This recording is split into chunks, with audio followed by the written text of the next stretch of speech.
Hello everyone and welcome to this new video. So today I'm just gonna do a little fly-through of the last scene I made. And first of all, disclaimer, don't do that in your games or in your projects, I don't know, because it's really not the right way to do this kind of scene. I just did that because I just wanted to try and just wanted to have fun and test things out. But yeah, don't do that.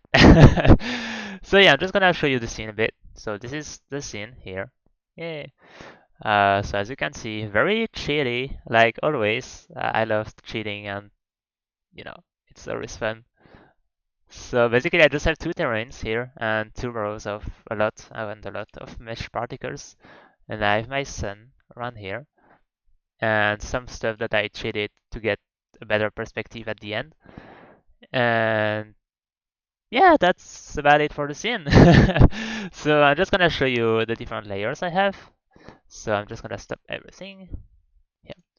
So this, yeah, why does it keep? I don't know. So here you have the two terrains I made, just simple terrains that I painted, and then you have the rainbow here that I made. It's rendering in the default layer. Okay, this one is rendering in the default layer. But yeah, it's just simply a texture of a rainbow. Yep, here, with just a mask that's spanning over it. That's about it. Then I have my sun here. It's mostly the same that I had in my what's the name again? Comet one. Tiamat Comet. This one. Uh, just changed a few things and then imported it inside this scene. And yeah, it worked just fine, so I kept it. And so the trick was this one. As you can see here, if I put the terrain in front of the sun, of course it's not rendering over, but in this game view it does. And that's because I have two cameras. So I have my main camera here that renders almost everything. And then I have another one that's one depth higher and that renders only the over particles that I call them. It's just particles that are overlaying over the rest. And so how that works is that I have this one that renders everything but those ones. It's at -1 in depth, so it's your background layer. And then you have this one that's 0 depth, so that's higher. And so that it's like just like in Photoshop, it's compositing over the background layer. And so I have basically almost all of my particles in my sun that are over particles in the layer, and so those ones will render only through the second camera, and that's why it renders over everything. So that's it for the sun. Then I have the main waves here. So those are just mesh particles that I made here. Mostly, I think I'm really using this one, this one. I think that's about it. And so yeah, they just spawn. Some of them scale. I have different colors. I wanted this side to be a bit more uh, violet, I guess, and this one a bit more green. It's very subtle, but yeah, something I wanted to try. And also a little trick I did here, if you can see, I'll just put it full screen, is that I have kind of a rolling water here. As you can see it a bit here too. And that's because I have, if I can find them, those little here. I'll just deactivate the sun so we can see better, and maybe the directional light too. Yeah, that's much better. Those little meshes here that I set to render. Nope, not those ones. I don't remember which ones. I think maybe actually those ones. I set to render over those ones here. Maybe. No. Okay, well. So I just have those meshes here that render well, apparently on the same layer as those ones. So you can see it looks like it's rolling water up to the end. And same trick here on the other side. And this one is rendering over the rest. Okay. Yeah, I thought I was crazy here. But yeah. And then I have, well, the return rainbow you already saw. Then I have the rain. So it's basically just a bunch and a bunch and a bunch of particles just while falling. And then I just have some fake raindrops on the ground. You can see here a bit. It's really a detail. I'm not even sure if anyone has seen them, but well, just fake raindrops. It's just horizontal particles, well, quads, but just quad meshes that just well spawn, scale up, and fade. That's about it. And it adds a bit, but yeah, it's a very, very tiny detail. And so yeah, I just have a bunch of rain. And then I have the foam at the end. That adds a lot of movement and helps define the edges at the top. So that's basically the same as the waves, just different meshes and a bit more vertex offset. And of course, much whiter, much clearer, so that they are distinguishable from the rest of the waves. Then I just have some caustics. I'm not even sure if you can see them anymore. I added them at the very beginning, and then I completely forgot about them.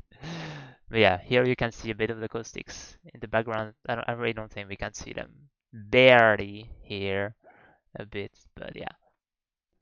Then we have the foam at the bottom for here. Makes it look like it's like a very stable wall, but at the end, at the ground, it just edges a bit.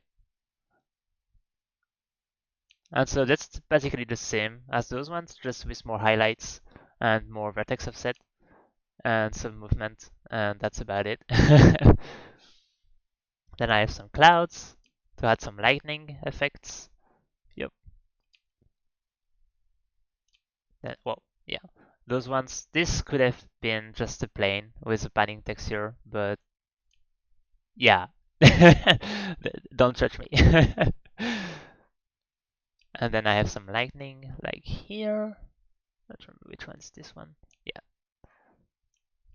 Just some lightning, you know.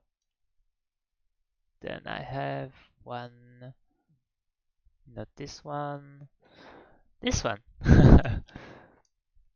It's like, I know in the Prince of Egypt, when they are in this scene, you can see that there is some fish uh, that's like when the lightning strikes, you can see the fish shadow.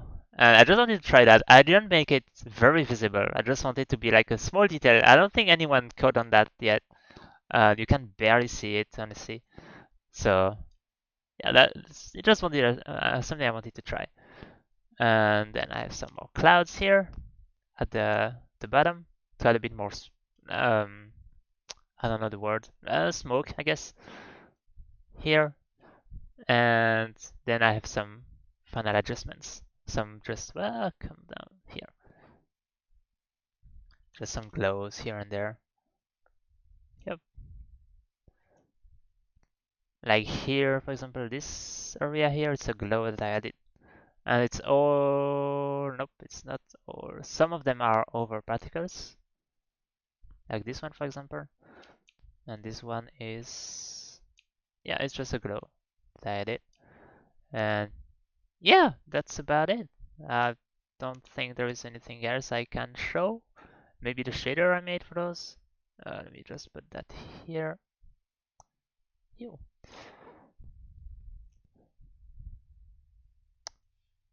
Moses water. Hey. Amplify shader. Amazing, by the way. Honestly, if you can try this out, just do it because I think it's much better than Shader Forge. And I'm not really sold yet on the shader graph from the new Unity version, so I'm still using this. But yeah, it's very clean, it's very stable, so I personally really like this. So yeah, the shader, well, it's just a bunch of textures that are basically multiplying each other and with the different banners. And then I just have the vertex normal here that's multiplied by the opacity, so that when it's opaque, there is more movement and there is more offset for the vertex. And then I tried depth fade, but for some reason it bugged out. I think it's because I'm using the vertex offset. So I just removed it. And yeah, I'm just using the, where is it? Vertex color here of the particles, so I can control the alpha and the colors of the meshes easily. And yeah, there is nothing special. It's transparent. Yeah, I think that's about it. Honestly, it's very simple. It's just not something you should do in your projects. If you have to do something like this, you would just need to make maybe one or two meshes that you would scale all the way, and just maybe add a few more masks to well, mask the repetition of the textures, and maybe just add some tiny details, meshes here, and yeah, that's about it. Don't do like here, where I have thousands of particle meshes just scrolling up and scaling. It's no. Yeah, that was a good experiment. At least that was fun to do, and I really enjoyed the result. So yeah, if you have any questions, just ask in the comments. And yeah, thanks for watching. Bye.